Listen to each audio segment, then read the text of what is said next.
नमस्कार दोस्तों, मैं देवेंद्र कुमार त्रिवेदी जो आज आपको चैप्टर पढ़ा रहा हूं उस चैप्टर का नाम है जहांगीर।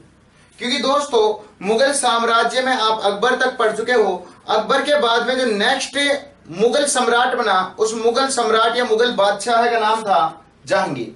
अब देखते हैं दोस्तों जहांगीर से रिलेटेड क्या क्या क्वेश्चन अपने से पुटअप किए जा सकते हैं। सबसे पहला क्वेश्चन पुटअप किया जाएगा जहांगीर का शासनकाल, कि जहांगीर का शासनकाल कब से कब तक रहा था। जहांगीर का शासनकाल रहा 1605 से 1627 तक। आपसे पहला क्वेश्चन यही पूछा जाएगा कि जहांगीर का निम्न में से शासनकाल कौन सा रहा था, तो आपको शासनकाल पता होना चाहिए 1605 से 1627 तक। अब लेते हैं यहां से कुछ कॉमन और नॉर्मली जितना भी नॉलेज हो सकता है जहांगीर से। देखो दोस्तों, जहांगीर से पहला क्वेश्चन आएगा कि जहांगीर के पिता का नाम क्या था। तो जहांगीर के पिता का नाम था अकबर। नेक्स्ट, जहांगीर की माता का नाम क्या था। तो दोस्तों आमेर के उस समय शासक थे जिनका नाम था भारमल, और भारमल की जो बेटी थी उसका नाम था हरकाबाई, जो बाद में मरियम उज्जमानी के नाम से प्रसिद्ध हुई। तो कई बार तो इसकी माता का नाम हरकाबाई देकर रखते हैं और कई बार इसकी माता का नाम मरियम उज्जमानी देकर रखते हैं। दोस्तों एग्जाम में कंफ्यूज मत होना, हरकाबाई ही बाद में मरियम उज्जमानी के नाम से प्रसिद्ध हुई थी। तो चाहे वो आपको हरकाबाई नाम दे या मरियम उज्जमानी नाम दे, दोनों एक ही चीज है। तो इसकी माता का नाम था हरकाबाई यानी मरियम उज्जमानी। इन दोनों के एक संतान हुई, यह संतान हुई 1569 में यानी 1569 में। इसका नाम रखा गया सलीम।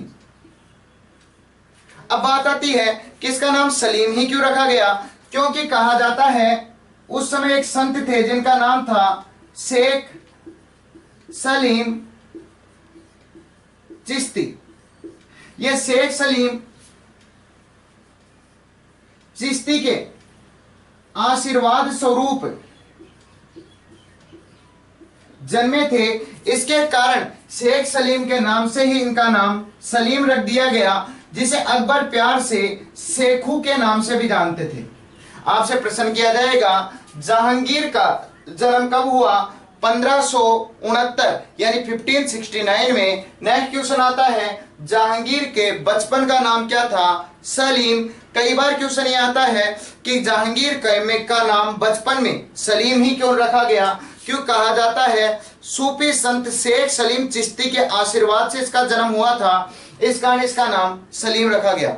नेक्स्ट, सलीम की जो शिक्षा दीक्षा हुई तो इनके जो गुरु थे उन गुरु का नाम था अब्दुर रहीम खाना।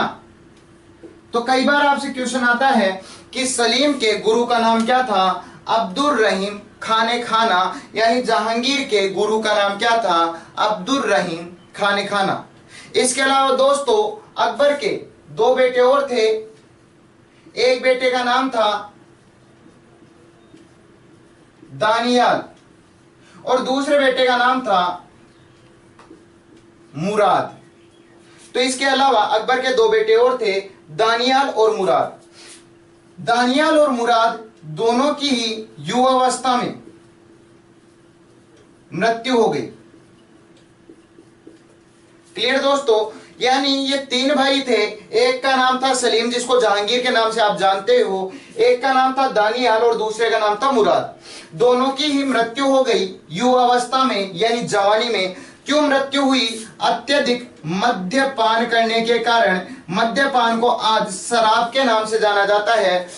ज्यादा से ज्यादा अल्कोहल यानी शराब का सेवन करने के कारण युवावस्था में इनकी मृत्यु हो गई।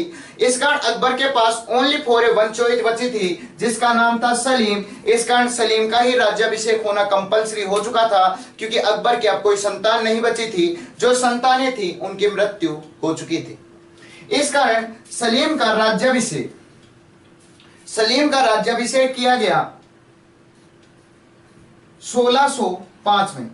नेक्स्ट 1605 में इसका राज्याभिषेक कहां किया गया? आगरा में। नेक्स्ट, और राज्याभिषेक करते हुए इसका नाम जहांगीर रख दिया गया, या मैं ये कह सकता हूं जहांगीर नाम के साथ इसका राज्याभिषेक किया गया। तो कई बार क्वेश्चन आता है सलीम का राज्याभिषेक कब हुआ? 1605 में। कहां हुआ? आगरा में। और किस नाम के साथ हुआ? जहांगीर नाम के साथ इसका राज्याभिषेक हुआ। जहांगीर चित्रकला प्रेमी था और एक तरीके से चित्रकला का जो स्वर्ण काल कहा जा सकता है वो जहांगीर के काल को ही कहा जा सकता है। तो आपसे प्रश्न किया जाएगा कि चित्रकला का सबसे प्रेमी मुगल शासक या चित्रकला का स्वर्ण काल किस मुगल शासक को कहा जाता है? वो है जहांगीर का शासनकाल। यहां तक कहा जाता है कि जहांगीर चित्रकला का इतना प्रेमी था कि उसके खुद के एक सेंटेंस है, यानी खुद का एक शब्द है। उसने कहा था कि अगर कोई भी मृत चित्रकार हो या जिंदा चित्रकार हो और जिसका चित्र मेरे को दिखा दिया जाए तो मैं बता सकता हूं कि किस चित्रकार ने इसे बनाया है। यहां तक भी इसका स्टेटमेंट था कि अगर कोई चित्रकार किसी चित्र को बनाता है, उसमें भौं है अलग चित्रकार बनाए और आंख अलग चित्रकार बनाए, तो यह देखकर बता सकता था कि भौं आईब्रो किस चित्रकार ने बनाई है और आंख किस चित्रकार ने बनाई है। इतना यह चित्रकार का प्रेमी था, यानी चित्रकला का प्रेमी था। इस कारण जहांगीर के शासनकाल को चित्रकला का स्वर्णकाल भी कहा जाता है। नेक्स्ट, जहांगीर ने अपनी आत्मकथा लिखी जिसका नाम रखा तुजुक ए जहांगीरी। कई बार क्वेश्चन आता है कि जहांगीर की आत्मकथा का नाम क्या था? तुजुक ए जहांगीरी। कई बार क्वेश्चन आता है कि तुजुक ए जहांगीरी किसके द्वारा लिखी गई थी? ये जहांगीर के द्वारा ही लिखी गई थी, यानी सलीम के द्वारा लिखी गई थी। नेक्स्ट, अंत समय आते आते ये सर्वाधिक अस्वस्थ रहने लग गया, यानी बीमार रहने लग गया, जिसके कारण इसकी मृत्यु हो गई। कई बार क्वेश्चन आ जाता है कि जहांगीर की मृत्यु कैसे हुई थी? ना तो किसी दुश्मन ने मारा, ना कुछ, अस्वस्थ रहते हुए यानी अनहेल्थ रहते हुए, बीमार रहते हुए इसकी मृत्यु हुई थी। मृत्यु कब हुई? इसकी मृत्यु हुई थी 1627 में। नेक्स्ट, इसकी मृत्यु कहां पर हुई थी? इसकी मृत्यु हुई थी लाहौर में। लाहौर में मृत्यु होने पर क्या हुआ? वहां पर एक शहर है जिसका नाम है शहादरा। शहादरा में एक नदी बहती है, रावी नदी। यहीं पर इसको दफनाया गया। कई बार क्वेश्चन आता है कि जहांगीर की मृत्यु कब हुई? 1627 में। कहां? लाहौर में। लाहौर में क्या किया गया? वहां पास ही एक शहर है जिसका नाम है शहादरा। शहादरा में रावी नदी के तट पर इसको दफना दिया गया। नेक्स्ट दोस्तों, जिनका आप नाम जानते हो, अंग्रेज या ब्रिटिश गवर्नमेंट या ईस्ट इंडिया कंपनी। कई बार क्वेश्चन आता है ईस्ट इंडिया कंपनी किसके शासनकाल में भारत आई थी? ईस्ट इंडिया कंपनी भी सलीम के शासनकाल में ही भारत आई थी और कुछ यूरोपियन इसके शासनकाल में आए थे। कई बार क्वेश्चन आता है ईस्ट इंडिया कंपनी को परमिशन देने वाला, अंग्रेजों को भारत में व्यापार करने का परमिशन देने वाला कौन था? तो वो जहांगीर था। इसके शासनकाल में कौन कौन आए? तो कुछ इस प्रकार से थे। पहले बंदे का नाम था हॉकिंस, दूसरे बंदे का नाम था सर टॉमस रो, तीसरे बंदे का नाम था विलियम फिंच और चौथे बंदे का नाम था एडवर्ड टेरी। इस प्रकार से 4 यूरोपियन व्यापारी इसके पास आए थे, यानी जहांगीर के पास आए थे और जहांगीर से भारत में शासन करने की या व्यापार करने की परमिशन ली थी। यानी इनके द्वारा पहली बार ईस्ट इंडिया कंपनी की परमिशन ली गई थी कि हम भारत में व्यापार कर सकें और कुछ पैसा कमा सकें। और दोस्तों, कहा जाता है जहांगीर उस समय आगरा के दरबार में ऊपर मंजिल पर बैठा हुआ था और इन्होंने नीचे से भीख मांगकर व्यापार की परमिशन मांगी थी और जहांगीर ने ऊपर से ही एक पत्थर पर साइन करके नीचे भीख के रूप में फेंका था। जहांगीर को कहां पता था कि इन्हीं अंग्रेजों के द्वारा, इन्हीं यूरोपियन के द्वारा अंत में मुगल साम्राज्य का अंत कर दिया जाएगा और मुगल साम्राज्य के अंतिम शासक बहादुर शाह जफर को, बहादुर शाह जफर को 1857 की क्रांति के तहत इन्हीं अंग्रेजों के द्वारा कैद करके बर्मा की रंगून जेल में भेज दिया गया था और वहीं पर उसकी मृत्यु हो गई थी। और अंत में कहा गया कि भारत देश का एक शासक या बादशाह है जिसको भारत देश में 2 गज जमीन प्राप्त ना हुई, रंगून में ही उसकी डेथ हुई, रंगून में ही उसको दफना दिया गया था। तो कहा गया भारत का एक महान शासक या महान साम्राज्य का वंशज जिसको भारत में 2 गज जमीन भी प्राप्त ना हो सकी। यह है जहांगीर से रिलेटेड कुछ ब्रीफली क्वेश्चन। जहांगीर अभी चलेगा, इसके विवाह है खुसरो और खुर्रम जिसको अपन शाहजहां के नाम से जानते हैं, उसके बारे में पढ़ेंगे। और जहांगीर काल जिसके लिए प्रसिद्ध है, इसकी तीसरी बीवी जिसको नूरजहां के नाम से जाना जाता है, उसके बारे में पढ़ेंगे। पहले जहांगीर के यहां से ब्रीफली क्वेश्चनों को एक बार रिपीट मारते हैं। पहला क्वेश्चन आपसे आएगा, जहांगीर का शासनकाल। आपसे पूछा जाएगा जहांगीर का शासनकाल कब से कब तक रहा, तो जहांगीर का शासनकाल 1605 से 1627 तक रहा। आपको पता होना चाहिए जहांगीर का शासनकाल 1605 से 1627। नेक्स्ट क्वेश्चन, जहांगीर के पिता का नाम क्या था? अकबर। नेक्स्ट, जहांगीर की माता का नाम क्या था? तो जहांगीर की माता का नाम था हरकाबाई, हरकाबाई, जो बाद में प्रसिद्ध हुई मरियम उज्जमानी के नाम से, मरियम उज्जमानी के नाम से। यह बेटी किसकी थी? आमेर के शासक। राजस्थान में एक शहर है जयपुर, और जयपुर की पहले जो कैपिटल राजधानी हुआ करती थी वो आमेर हुआ करती थी। आमेर के शासक थे भारमल। तो ये किसकी बेटी थी? आमेर के शासक भारमल की बेटी थी। कौन? हरकाबाई, जो कौन थी? जहांगीर की माता। तीसरा क्वेश्चन आएगा, जहांगीर का जन्म, यानी चौथा क्वेश्चन आएगा, जहांगीर का जन्म कब हुआ? 1569 में, यानी 69 में। तो आपसे पूछा जाएगा इसका जन्म कब हुआ? 1569 में। नेक्स्ट, इसका नाम क्या रखा गया था? पांचवा क्वेश्चन, तो इसका नाम रखा गया था सलीम। क्वेश्चन आएगा कि जहांगीर के बचपन का नाम क्या था? सलीम। और अकबर इसको प्यार से शेखू के नाम से जानते थे, जो कभी क्वेश्चन नहीं बनेगा। बस ये शेखू बाबा नॉर्मली आपको पता होना चाहिए। बाकी इसके बचपन का नाम था सलीम। नेक्स्ट क्वेश्चन आपसे पूछा जाएगा, सलीम ही इसका नाम क्यों रखा गया? तो कहा जाता है शेख सलीम चिश्ती, एक सूफी संत था जिसका नाम था शेख सलीम चिश्ती, उसके आशीर्वाद से इसका जन्म हुआ। तो इसका नाम ही शेख सलीम के नाम पर सलीम इसका नाम रख दिया गया। तो छठा क्वेश्चन आपसे पूछा जाएगा कि इसका नाम सलीम ही क्यों रखा गया? शेख सलीम चिश्ती सूफी संत के आधार पर। नेक्स्ट आपसे क्वेश्चन पूछा जाएगा सातवां, कि क्या अकबर के सलीम के अलावा भी कुछ पुत्र थे? हाँ, अकबर के 2 पुत्र और थे, दानियाल और मुराद, दानियाल और मुराद। लेकिन दोनों की मृत्यु हो गई अत्यधिक शराब पीने के कारण जवानी में, इस कारण बच गया केवल सलीम। क्लियर दोस्तों? नेक्स्ट आपसे प्रश्न किया जाएगा 8वें नंबर का, कि सलीम के गुरु का नाम क्या था? तो सलीम के गुरु का नाम था अब्दुल रहीम खाने खाना, अब्दुल रहीम खाने खाना इसके गुरु का नाम था। नेक्स्ट, अकबर के पास चोरी एक रह गई थी सलीम, इस कारण आपसे क्वेश्चन पूछा जाएगा कि सलीम का राज्याभिषेक कब हुआ? 9वां क्वेश्चन आएगा, सलीम का राज्याभिषेक हुआ 1605 में आगरा में जहांगीर के नाम से। इसका राज्याभिषेक हुआ 1605 में आगरा में जहांगीर के नाम से।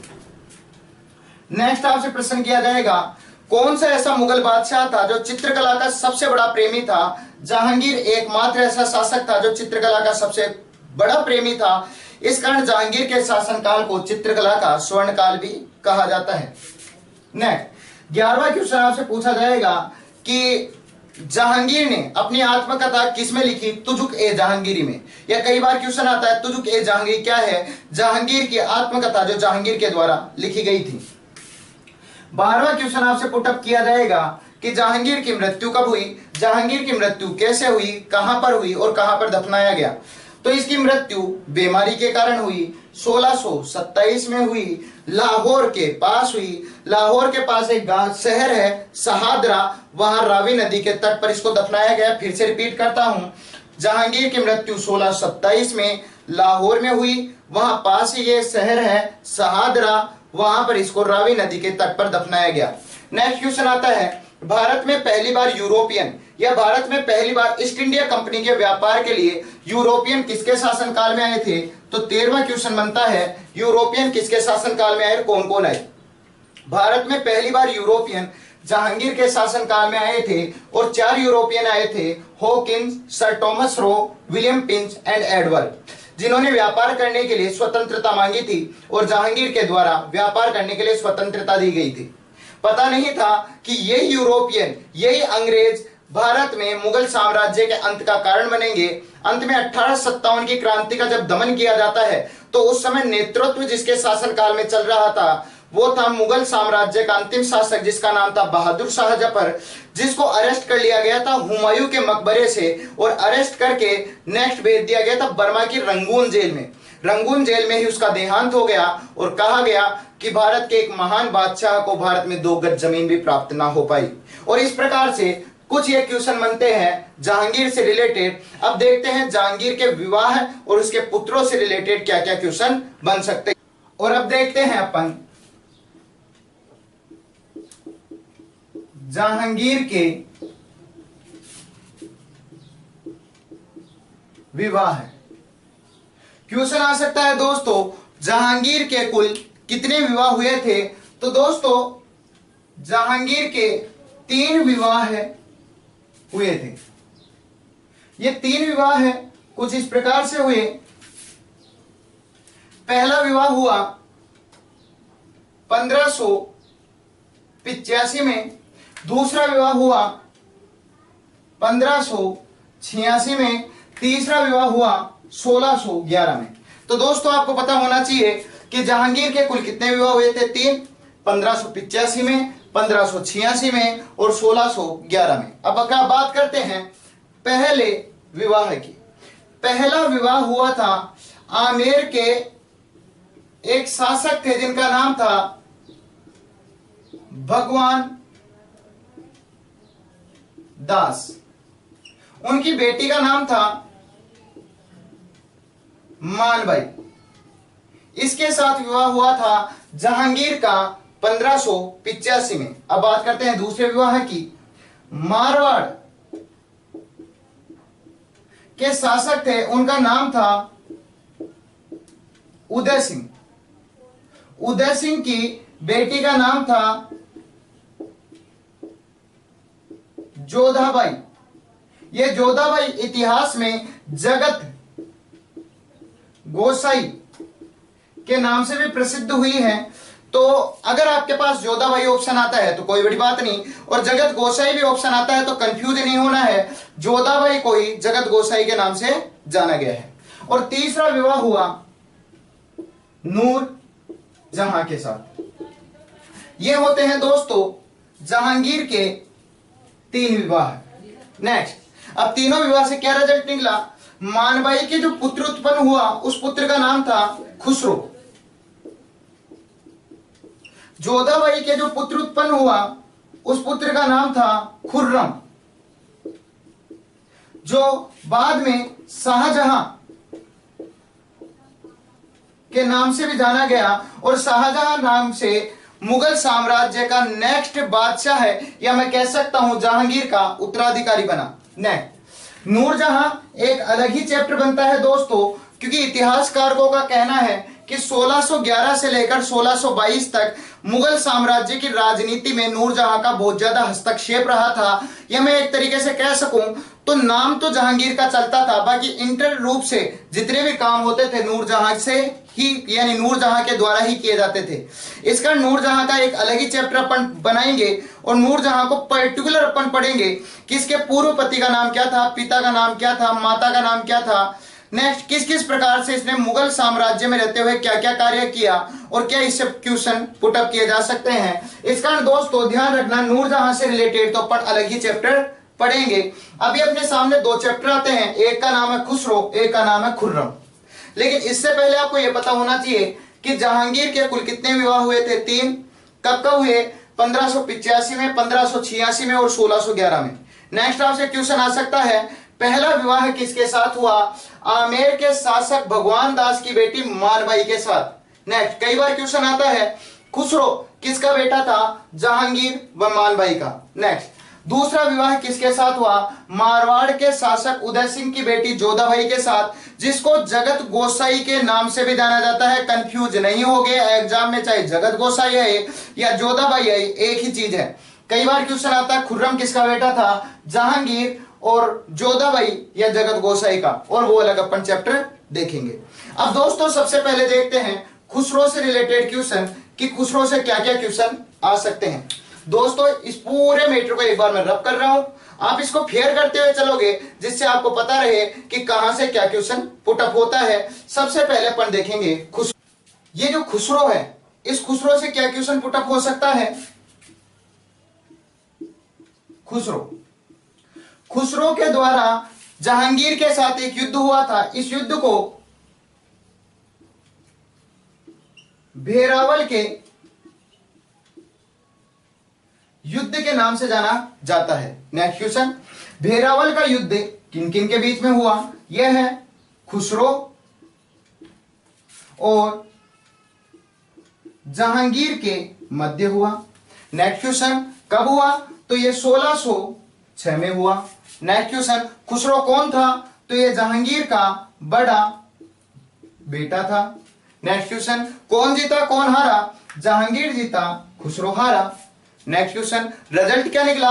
रिजल्ट यह निकला कि जो ये खुसरो है इसको गिरफ्तार कर लिया गया। क्लियर? और गिरफ्तार करके इसको अंधा कर दिया गया। नेक्स्ट, अंधा करके इसको आगरा की जेल में डाल दिया गया। यह हुआ इसका रिजल्ट। गिरफ्तार करके खुसरो को अंधा कर दिया गया और अंधा करके आगरा की जेल में डाल दिया गया। फिर इसके साथ क्या किया गया? बात है 1622 की। खुसरो जो था इसको लेकर चले गए फिर बुरहानपुर, और बुरहानपुर में ले जाकर इसकी हत्या करवा दी गई। और इस प्रकार से इसके बड़े पुत्र खुसरो का अंत हो चुका था, यानी खात्मा हो चुका था। लेकिन यहां से एक ऐतिहासिक टर्न आता है जहां से मुगल साम्राज्य के पतन को अपन प्रारंभ मान सकते हैं, या मैं ये कह सकता हूं यहीं से मुगल साम्राज्य का पतन प्रारंभ हुआ था। ये टर्न क्या हुआ दोस्तों कि जो ये भेरावल का युद्ध हुआ था, इस भेरावल के युद्ध में जो खुसरो का साथ देने वाले थे ये थे सिख धर्म के लोगों ने खुसरो का साथ दिया था। खुसरो का साथ देने के कारण सिखों के 5वें गुरु थे। इस 5वें गुरु का नाम था अर्जुन देव। अर्जुन देव को फांसी दे दी गई। क्लियर दोस्तों? नेक्स्ट, खुसरो का साथ देने वाले धर्म के लोग थे सिख, और सिखों के 5वें गुरु अर्जुन देव को साथ देने के कारण फांसी की सजा दी गई और फांसी दे दी गई। और दोस्तों यही वो ऐतिहासिक टर्न है, यह ऐतिहासिक मोड़ है जहां से मैं कह सकता हूं मुगल साम्राज्य का पतन प्रारंभ हुआ। क्योंकि जो सिख अब तक शांतिपूर्ण तरीके से कार्य कर रहे थे, उन्होंने सोच लिया था कि मुगल साम्राज्य का अंत करना पड़ेगा, क्योंकि उनके 5वें गुरु को फांसी दे दी गई थी मुगल साम्राज्य यानी जहांगीर के द्वारा। इस कारण उन्होंने अब हिंसात्मक रूप ले लिया था, हथियारों को अपने हाथों में ले लिया था कि अब किसी प्रकार से मुगल साम्राज्य का अंत किया जाएगा। दोस्तों ये बनता है आपके खुसरो से रिलेटेड क्वेश्चन। पहले आपको पता होना चाहिए कि इसके कितने विवाह हुए तो किन किन के साथ हुए, उनसे कौन सी संतानें पैदा हुई। सबसे बड़े बेटे का नाम था खुसरो। खुसरो ने जहांगीर के साथ भेरावल का युद्ध किया 1606 में, जिसमें जहांगीर जीता, खुसरो हारा। खुसरो इसका बड़ा बेटा था। इसके रिजल्ट ये निकले कि ऑन द स्पॉट 1606 में खुसरो को गिरफ्तार करके अंधा करके आगरा की जेल में डाल दिया गया, और उसके बाद में 1622 में बुरहानपुर ले जाकर इसकी हत्या करवा दी गई। यहां से टर्निंग पॉइंट ये हुआ कि इस भेरावल के युद्ध में सिखों ने खुसरो का साथ दिया था। इस कारण सिखों के 5वें गुरु अर्जुन देव को फांसी की सजा दे दी गई। अब मैं आपको बताता हूं नेक्स्ट जोधाबाई बेटे खुर्रम से रिलेटेड क्या क्या क्वेश्चन आ सकते हैं। अब स्टॉप करें। अब देखते हैं खुर्रम से रिलेटेड क्वेश्चन। याद होगा दोस्तों आपको खुर्रम जो जोधा भाई का बेटा था जिसको शाहजहां बाद में कहा गया। अब खुर्रम से रिलेटेड देखो दोस्तों क्या क्या क्वेश्चन आते हैं। पहला क्वेश्चन, जहांगीर ने मेवाड़ पर अटैक किया। जहांगीर की ओर से जो जाने वाला था सेनापति के रूप में उसका नाम था खुर्रम। नेक्स्ट, और मेवाड़ की ओर से जो था उसका नाम था महाराणा प्रताप का बेटा अमर सिंह। यह बात है दोस्तों 1614 की। 1614 में जहांगीर ने मेवाड़ पर आक्रमण किया। जहांगीर की ओर से जो सेनापति बनकर गया वो खुर्रम था और मेवाड़ की ओर से लड़ने वाला अमर सिंह था। रिजल्ट ये निकला कि अमर सिंह हार गया, खुर्रम जीत गया 1614 में। और इसका परिणाम क्या निकला? इसका परिणाम ये निकला कि 1615 में मुगल मेवाड़ संधि हुई। ये मुगल मेवाड़ संधि हुई थी खुर्रम और अमर सिंह के मध्य में। बस ये बात ध्यान रखना, खुर्रम इसमें सेनापति था, जो भी काम हो रहा था वो जहांगीर की परमिशन से हो रहा था। लेकिन आपसे पूछा जाएगा जहांगीर ने मेवाड़ पर अटैक कब किया? 1614 में। किसके द्वारा किया गया? जहांगीर का सेनापति बनकर गया था खुर्रम और उधर से लड़ने वाला था महाराणा प्रताप का बेटा अमर सिंह। कौन जीता कौन हारा? अमर सिंह हारा, खुर्रम जीता। रिजल्ट क्या निकला कि पहली बार 1615 में मुगल मेवाड़ संधि हुई, क्योंकि महाराणा प्रताप के रहते सहते कभी मुगल मेवाड़ संधि नहीं हो पाई थी। तो आपसे पूछा जाएगा मुगल मेवाड़ संधि कब हुई और किन के कारण हुई। क्लियर दोस्तों? दूसरा देखो दोस्तों, जहांगीर ने अटैक किया मलिक अंबर पर। नेक्स्ट, जहांगीर की ओर से जाने वाला कौन था? खुर्रम, वही सेनापति के रूप में। और मलिक अंबर कौन था? यह एक अहमदनगर है, यह अहमदनगर का वजीर था। कब हुआ? 1617 में यह हुआ। देखो दोस्तों आगे की बात सुनो। जहांगीर ने अहमदनगर के वजीर मलिक अंबर पर अटैक कर दिया। जहांगीर की ओर से जाने वाला था खुर्रम और उधर से लड़ने वाला था अहमदनगर का वजीर मलिक अंबर। रिजल्ट क्या निकला? खुर्रम जीता, मलिक अंबर हारा। मलिक अंबर जैसे ही हारा तो इसका क्या परिणाम निकला? परिणाम यह निकला कि जो अहमदनगर था यह पूरा का पूरा मुगल साम्राज्य में मिला लिया गया। क्लियर दोस्तों? आपसे प्रश्न किया जाएगा कि इसमें क्या हुआ जब मलिक अंबर हार गया, तो क्या रिजल्ट निकला? मलिक अंबर हारा तो रिजल्ट ये निकला जितना भी अहमदनगर था ये पूरा का पूरा मुगल साम्राज्य में मिला लिया गया। और नेक्स्ट, खुर्रम की इस बहादुरी को देखकर और खुर्रम की इस विजय को देखकर जहांगीर ने खुर्रम को उपाधि दी जिसका नाम था शाहजहां। क्वेश्चन आएगा दोस्तों वेरी मोस्टेड, आपसे पूछा जाएगा कि शाहजहां की उपाधि किसे दी गई थी? खुर्रम को शाहजहां की उपाधि किसने दी थी? जहांगीर ने। कब दी थी? 1617 में। क्यों दी? अहमदनगर के वजीर मलिक अंबर को हराने के कारण इसको यह उपाधि मिली। नेक्स्ट, इसके बाद में क्या हुआ? उसके बाद में क्या हुआ दोस्तों कि अहमदनगर से खुर्रम वापस आ गया। जैसे खुर्रम यानी शाहजहां वापस दिल्ली आ गया, वैसे मलिक अंबर ने एक युद्ध नीति अपनाई जिसका नाम था छापामार युद्ध प्रणाली। और छापामार युद्ध प्रणाली के द्वारा अहमदनगर को पुनः जीत लिया। अहमदनगर पुनः इसके द्वारा जीता और अहमदनगर पुनः दोबारा आपके मलिक अंबर के कंट्रोल में आ चुका था। नेक्स्ट, मलिक अंबर ने एक सबसे खास काम किया। जिस दक्षिण क्षेत्र में यह रहता था उस दक्षिण क्षेत्र में राजस्व के लिए इसने एक पद्धति अपनाई जिसका नाम था दहसाल प्रणाली। दहसाल प्रणाली इसके द्वारा अपनाई गई। इस कारण मलिक अंबर को दक्षिण